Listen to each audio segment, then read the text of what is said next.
Moin und herzlich willkommen aus dem Miniaturwunderland. Gleich geht's hier los. Im Hintergrund wird viel vorbereitet. Großer Bahnhof für einen großen ICE.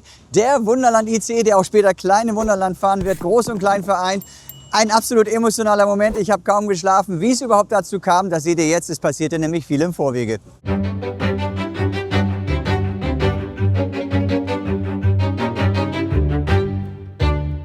Damit der Wunderland ICE seinen Heimatbahnhof Knuffingen auch mal wirklich selbst sehen kann, haben wir ihn in klein gebaut.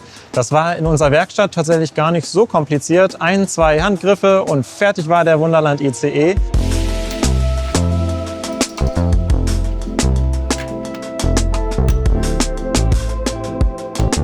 In der Realität war es für uns umso spannender zu sehen, wie der Wunderland ICE wirklich seinen Look bekommt. Und da haben wir hinter den Kulissen im Betriebswerk einmal live zugeschaut, wie er entsteht. Wir bekleben im Endeffekt den Zug jetzt mit dem Schriftzug Knuffingen auf der Oberseite der Fenster. Wir richten es links an den Fenstern aus.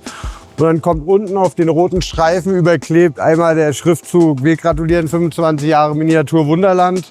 Und dahinter haben wir noch so eine kleine Grafik, die hinter dem DB-Logo dann zu sehen sein wird.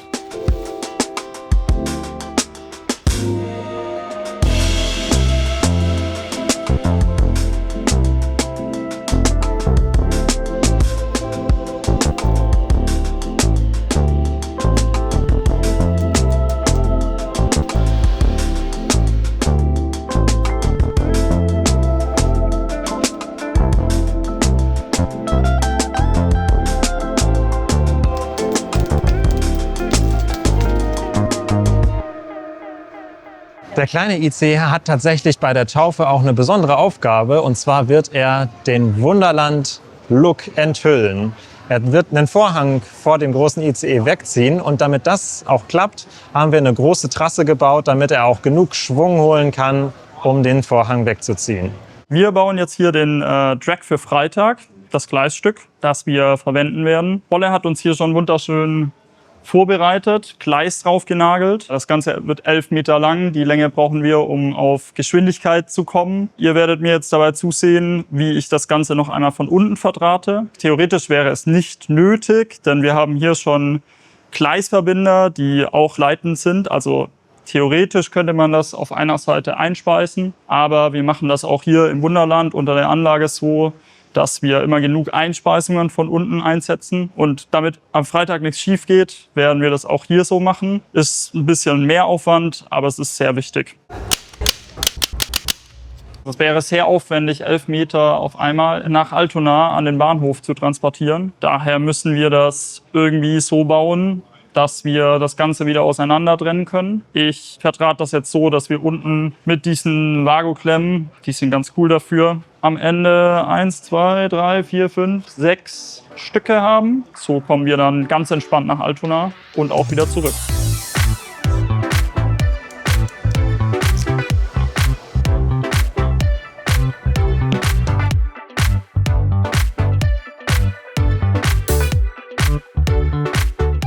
So, zu einer richtigen Taufe eines Zuges auf den Namen Knuffingen gehört natürlich auch Taufwasser. Und so richtiges, echtes Wunderland-Taufwasser finden wir natürlich in Skandinavien. So, willkommen zurück. Wir sind in Skandinavien an der Nordostsee angekommen und hier befüllen wir jetzt die Karaffe einmal mit kristallklarem Nordostseewasser. Das ist genug Wasser für unsere 5 Taufpaten. Die hat Theresa natürlich auch in klein gebaut, zusätzlich dazu Gläser verziert, in die das Ganze dann eingefüllt und gegen den Zug geworfen wird.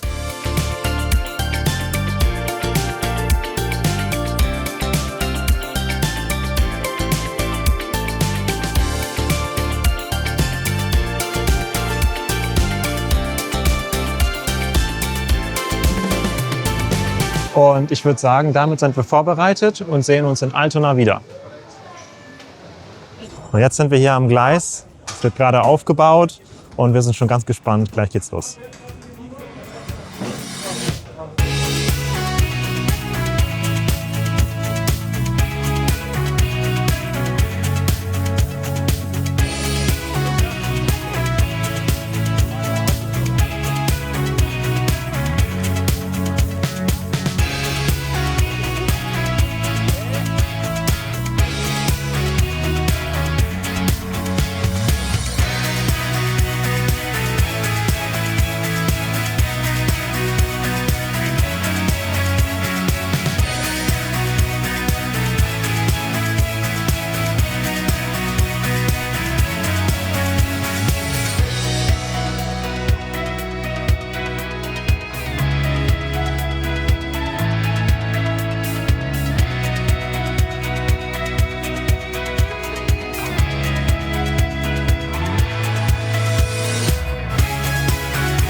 Liebe Kolleginnen und Kollegen der DB, liebe Mitarbeiterinnen und Mitarbeiter des Miniaturwunderlands, liebe Vertreterinnen und Vertreter der Presse, herzlich willkommen hier bei uns im Bahnhof Hamburg-Altona. Mein Name ist Martin Bayer, ich bin verantwortlich bei der Deutschen Bahn für die Weiße Flotte, für die ICEs, für die Intercities und ich freue mich, Sie heute durch diese Zugtaufe führen zu dürfen. Ich war mit meiner Familie, mit meinen Kindern, mit meiner Frau auch am Mittwoch im Miniaturwunderland und muss sagen, eine große Sensation, ein ganz großartiges Event. Liebe Gäste, liebe Fans der Eisenbahn, egal ob groß oder klein.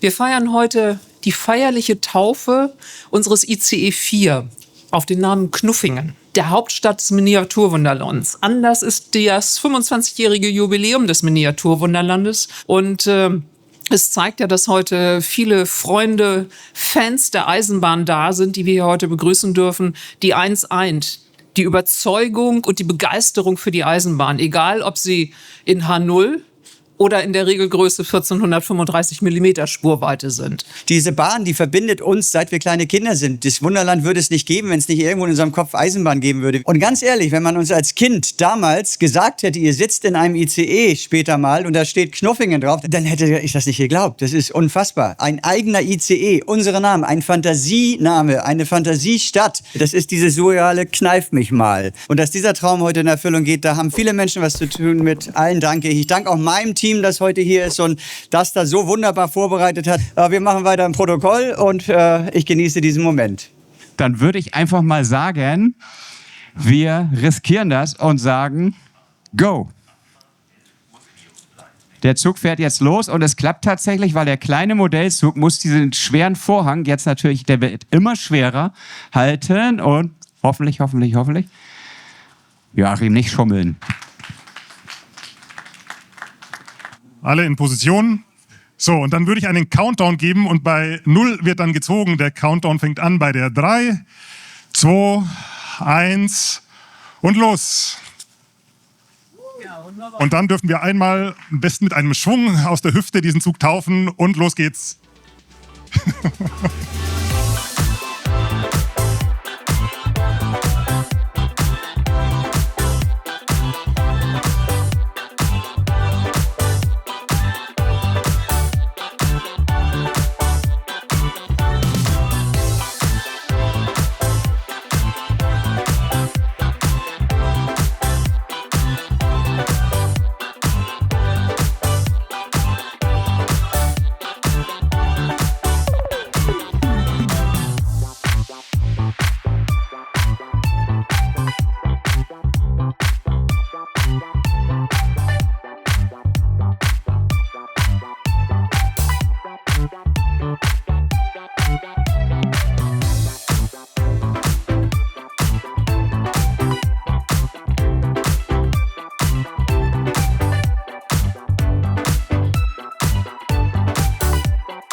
Es ist doch einfach verrückt. Ich sitze jetzt hier in meinem ICE. Ein kleiner ICE hat Einzug in die große, echte Welt gehalten. Normalerweise machen wir es ja genau umgekehrt. Wir holen aus der großen Welt etwas in die kleine Welt. Das ist, man muss mich wirklich kneifen. Ich kann es noch nicht begreifen. Ich habe auch die Nacht nicht geschlafen. Heute Nacht werde ich hoffentlich besser schlafen.